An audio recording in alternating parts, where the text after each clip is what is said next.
Jangankan mu'alaf, orang-orang Islam sendiri banyak tidak kita bina. Oke. Sehingga mereka saat ini tidak tahu sholat, Oke. tidak tahu mandi junub. Keberhasilan pejabat itu bukan hanya sekedar membuat masyarakatnya sejahtera, tapi jadi jembatan bagaimana masyarakatnya kenal sama Allah. Allah karim. Ini berarti kolaborasi antara ulama dan umaro Masya ini. Allah.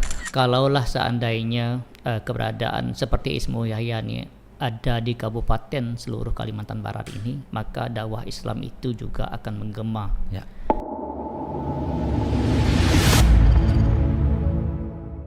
Assalamualaikum warahmatullahi wabarakatuh. Kembali lagi di Ruang Ismuhu bersama saya Kiki Supardi.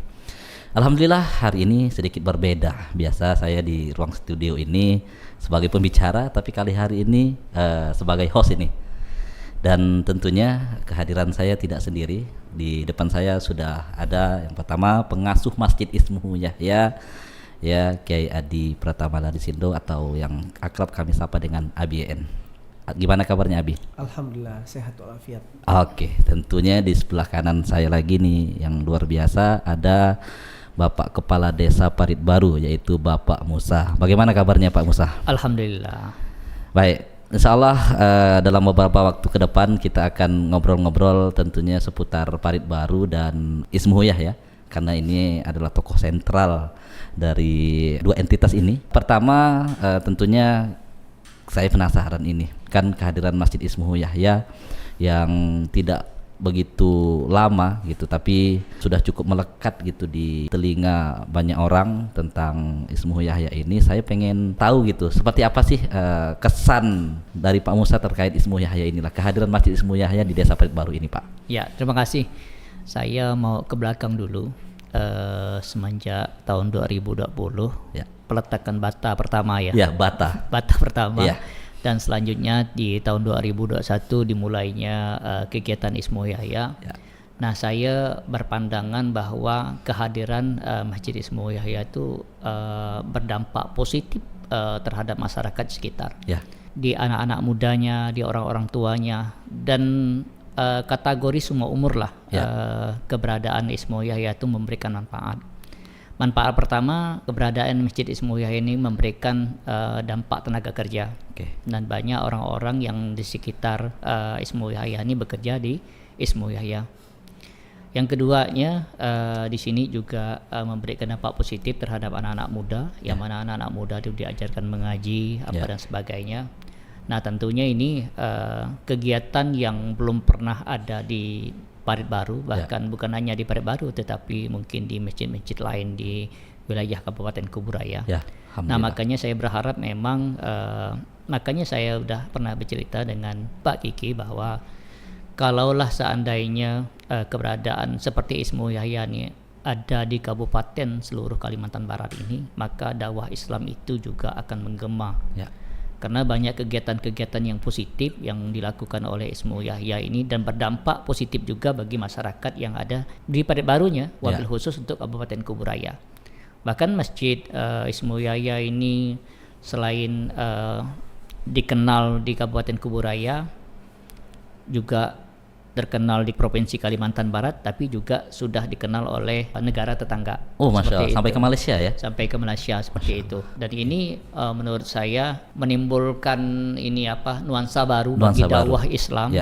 Bagaimana cara merangkul umat ya, bagaimana cara merangkul umat wabil khusus di sekitar Parit Baru ini. Baik. Yang betul-betul tertanam ke jiwa masyarakat bahwa Ismuhu Yahya ini keberadaannya berdampak positif bagi masyarakat itu sendiri. Oke, alhamdulillah. Kita kunci dulu di sini Pak Kades, kita tanya ke pengasuh ini, apa sih inspirasinya bisa menghadirkan, ya kami nyebutnya ini masjid modern Pak. Iya. Karena ya memberikan nuansa yang baru gitu di dunia permasjidan. Apa inspirasi dan strong why-nya ABN? Baik, inspirasi sederhana. Karena saya ini pernah susah, pernah terpuruk, pernah jatuh. Oke. Jadi saya berpikir padahal waktu itu saya sudah berusaha menjadi anak muda yang mengikuti apa yang dikatakan orang-orang sukses tentang kesuksesan. Oke. Yaitu bekerja keras, pintar, rajin.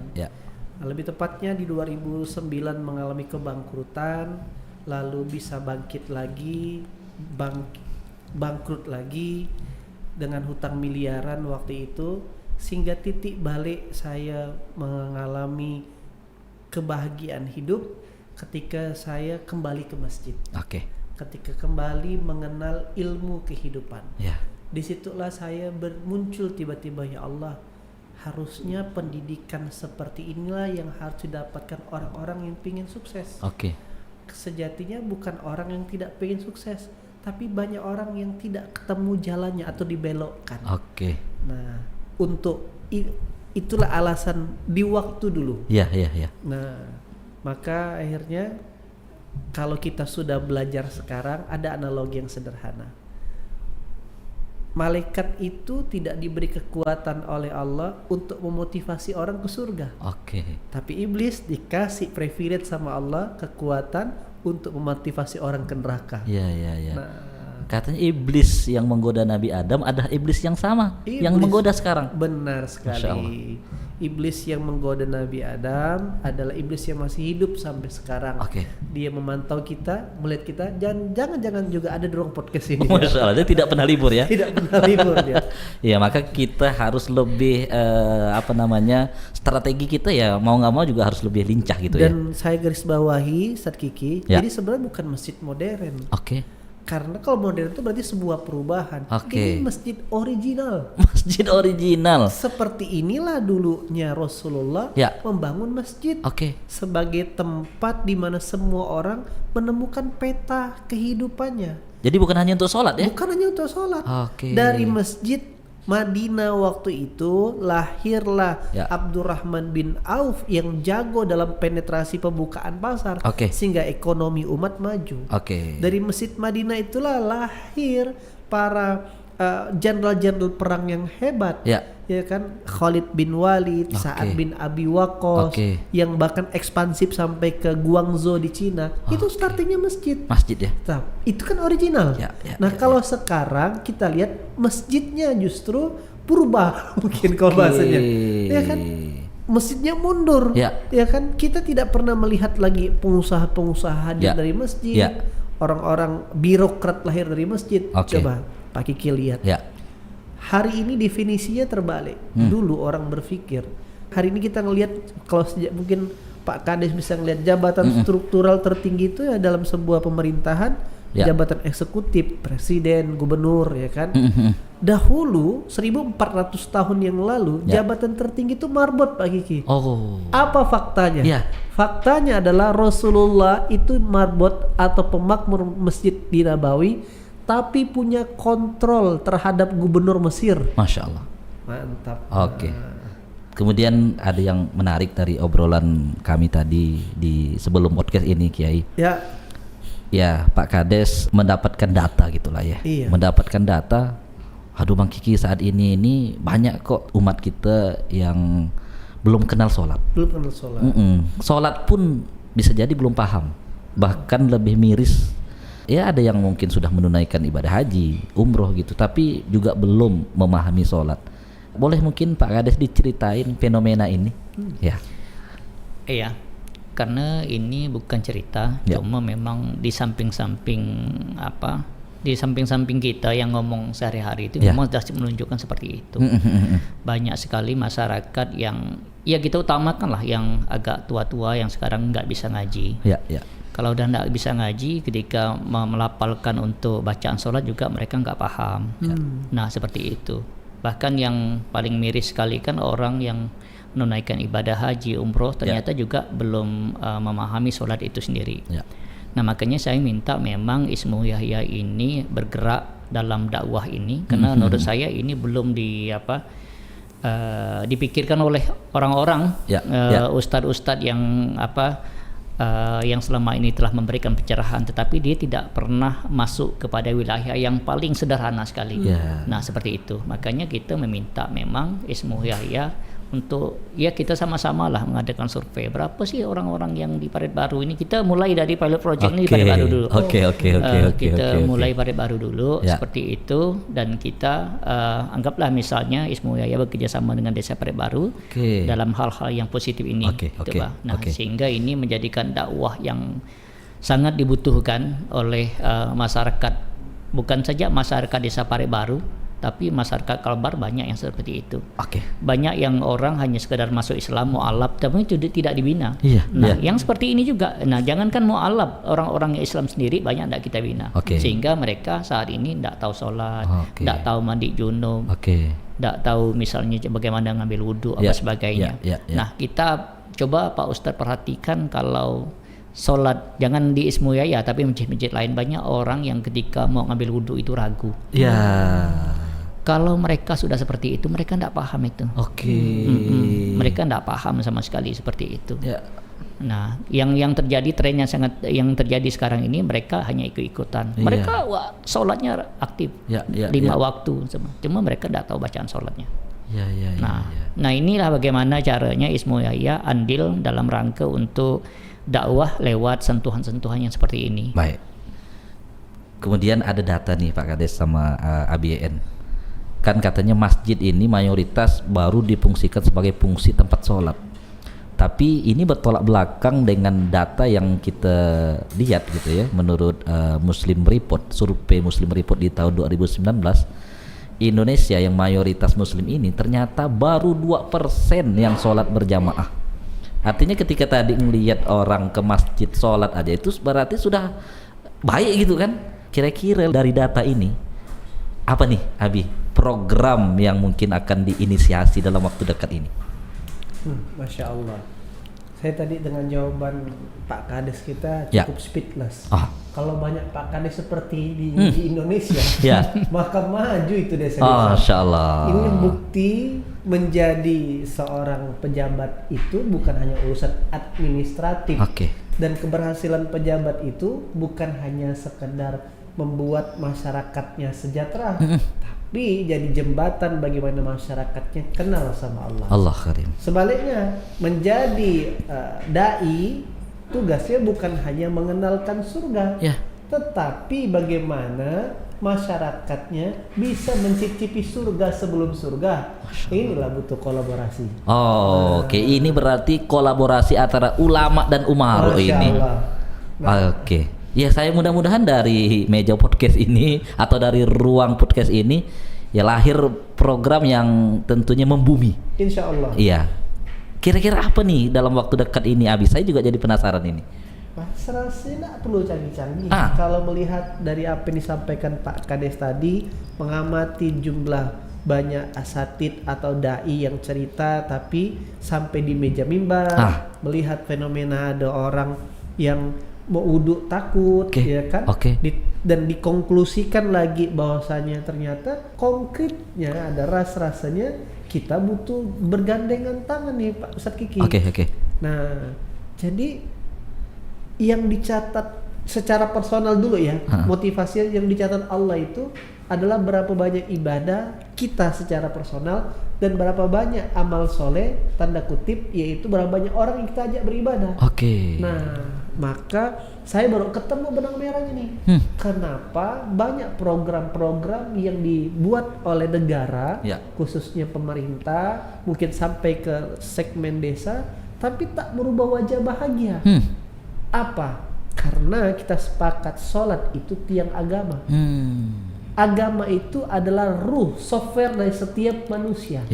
Berarti ketika seorang manusia memiliki tingkat spiritualitas atau agama yang tak bertiang, berarti dia sebenarnya hidup tapi tidak hidup. Layaknya zombie. Nah, dia fisiknya, jasadnya ada, tetapi tidak bisa berpikir secara cerdas bagaimana manusia secara fitrahnya. Nah, justru inilah proyek sesungguhnya. Bagaimana menegakkan tiang-tiang itu. Betulkan dari sholat. Kalau Pak Kades sepakat, kita buat program sensus sholat. Ini baru pertama saya dengar ini. Allah yang kasih ide. Masya Allah. Berarti ini program pertama nih dari Parit Baru, dari Parit Baru. untuk Indonesia, dari Ismuhu untuk Nusantara Pak ini. Kiki kebayang nggak jika orang itu Ya, Allah takdirkan warga kita ini, warga di kampung kita ini punya kesadaran sholat, oke, hatinya kebentuk, Ya. agamanya hidup, Oke. dia punya harapan untuk maju, dia takut kepada Allah. Kalau dia miskin, dia tidak minta-minta atau Oke. kriminal. Kalau dia kaya, dia tidak sombong bahkan peduli. Maka terjadilah sebuah kelompok negara, kelompok masyarakat, kampung, kota yang membahagiakan. Oke. Maka tak dan itu terjadi di Brunei Darussalam. Oke. Polisi tak ada razia, tukang parkir tidak ada. Udah aman. Sudah aman. Masya Allah. Masyarakat punya kesadaran. Ini bukan hanya bicara tentang keamanan, Ya. kebersihan, ketertiban. Mereka takut buang sampah karena tahu hadisnya. Oke. Nah, semuanya dibetulkan dari sholat, Ustaz Kiki. Kira-kira nih Pak Kades, kan berarti mengarahnya tadi itu ke sensus sholat. Kalau memang program ini diluncurkan, gimana Pak? Support atau seperti apa kira-kira nih Pak? Menurut saya ini penting Oke. karena menurut saya ini mungkin yang pertama kali di Indonesia ya. Di pertama. Ya. Kayaknya boleh deh, di langsung ini deh. Deal, Salah buat deal, ini. seperti itu. Nah ini harus di Siap. syuting ini. Oh, Iya. Masya Allah. Nanti harus kita segera apa namanya teknisnya seperti apa. Tapi pengen saya gali dulu Pak. Iya, yang pasti ini saya nanti akan mengumpulkan RT-RT yang Islam, Oke. yang seperti itu, Ya, ya, dan ya. kita mau membicarakan tentang survei masalah sholat tadi ini. Iya iya. Nah seperti itu supaya juga Pak RT ikut membantu juga. Seperti Nah itu. terlibat juga Pak. Terlibat juga Dan tidak di dalam- kaget juga? Iya, yang seperti itu. Dan Oke. di samping itu juga kan santri-santri Ismu Yahya ini kan orang-orang muda mampulah juga Masya Allah, memberikan apa pendidikan terhadap mereka-mereka yang tidak Ya, ya. yang belum paham lah, yang seperti itu, yang belum paham seperti Oke. itu. Ada yang mereka lupa apa dan sebagainya. Daripada nanti ketika kita melakukan survei itu nanti kan Ya.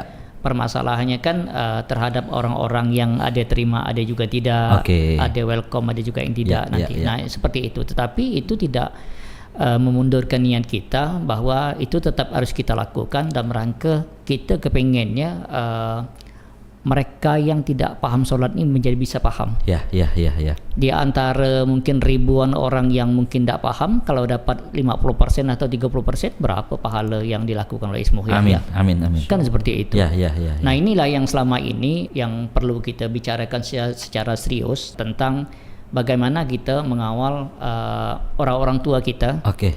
anak-anak muda kita. Bukan hanya orang tua, anak-anak muda sekarang udah banyak yang istilahnya tidak bisa ngaji apa dan sebagainya. Oke. Nah kalau udah tidak bisa ngaji, saya yakinkan juga mereka tidak bisa sholat Ya, seperti ya. itu.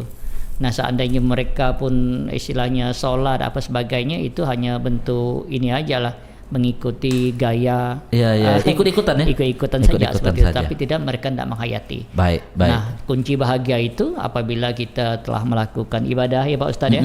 Nah seperti itu. Tetapi kalau tujuan bahagia itu kalau kita sendiri saja sholat juga nggak bisa, bagaimana kita mau Ya. mencapai kebahagiaan itu? Ya ya ya. Nah seperti itu. Kira-kira nih Abi, oke, kan berarti konklusinya tadi sudah mengarah kepada sensus, ya mungkin namanya nanti akan difinalisasi. Tapi kalau kurikulum gambaran kira-kira kayak model gimana nih? Sederhananya kita bahkan kita akan buat program ini sangat menyenangkan. Oke, Kaidah dalam menyampaikan kebenaran itu inna arsalna bil haq basiran. Sesungguhnya kami telah mengutus Rasul dengan menyampaikan kabar gembira. Oke. Ya kita nanti pikirkanlah, datangkan, berikan hadiah Oke. kepada warga sensus. Oke. Entah bentuknya sarung. Oke. Mana tahu ada yang nonton video ini pingin kontribusi Wah, sarung, ya kan? mengundang pengusaha, Pengusaha. yang punya sarung, support. Berapa warga kita Pak Desa? Kita yang muslimnya hampir 17.000. 17.000, kita butuh 17.000 sarung. Oke, Jika sarung Anda dipakai sholat, ngalir pahalanya. sarungmu tiket surgamu. Sarungmu tiket surga. Masya Allah. Oke. Lalu kita datang, kita sampaikan, ya kan? Lalu dapat data, maka akan ketemu data orang yang belum paham sholat, Oke, orang yang sudah paham tapi jarang sholat, oke, orang yang sholat tapi sendirian di rumah, oke, dan orang yang sholat berjamaah. oke. Itu pun belum selesai tuh. Belum selesai ya? Sholat berjamaah, kata guru saya Ustaz Abdul Somad, banyak orang berjamaah dalam masjid tapi tidak berjamaah dalam kehidupan. Oke. Nah, salam wa kalam. Oh. Dia salam tapi tak berucap. Oke. Maka di level tinggi dia berjamaah, tapi dia mau duduk dan memikirkan gimana kebaikan di kampung kita ini. Oh. 5 grading itu. Masya Allah. Nah, nanti setelah itu Ya. baru kita buat treatment masing-masing. Oke. Mungkin yang belum paham sholat, sebelum masuk teori sholatnya, Ya. justru dia yang harus dibangun adalah kenapa harus sholat dulu. Strong why. Strong why-nya. Oke. Yang jarang sholat naik level lagi dosis materinya, keutamaan sholat berjamaah. Oke. Nah, yang sudah berjamaah ya kan, jangan hanya berjamaah dalam sholat. Ya. Mari kita berjamaah dalam kebaikan. Oke. Nah, begitulah nanti. Masya Allah. Nah, insya Allah juga kita nanti akan kita siapkan dai-dai di setiap bidang Ya. dan training-training di setiap bidang, Oke. sehingga sampailah ini mengulang sejarah di surah Yunus ayat ke-98. Allah mengatakan tidak ada ke orang kelompok warga yang beriman semuanya seperti umatnya Nabi Yunus. Oke. Dan mereka mendapatkan kenikmatan sampai waktu yang telah ditentukan Allah. Oke. Kebayangkan sesuai dengan visi desa kita, Ya. Parit Baru Bahagia. Jadi sensus sholat Parit Baru Bahagia 2025. Sensus sholat ini adalah langkah konkret Oke. untuk menuju Parit Baru Bahagia. Masya Allah. Oke, nggak terasa kita sudah berada di ujung daripada podcast ini, tapi kita minta mungkin closing statement dari Pak Kades, dan tentunya menyambut nih menurut saya ini sesuatu yang baru gitu, dan mudah-mudahan ini memberikan dampak buat desa kita nih Pak Kades. Iya, menurut saya ini kan sesuatu hal yang baru muncul. Iya. Dan kalau ini benar-benar kita serius Ya. untuk mengadakan survei ini, Ya. mungkin ini pertama kali di Indonesia. Oh, amin.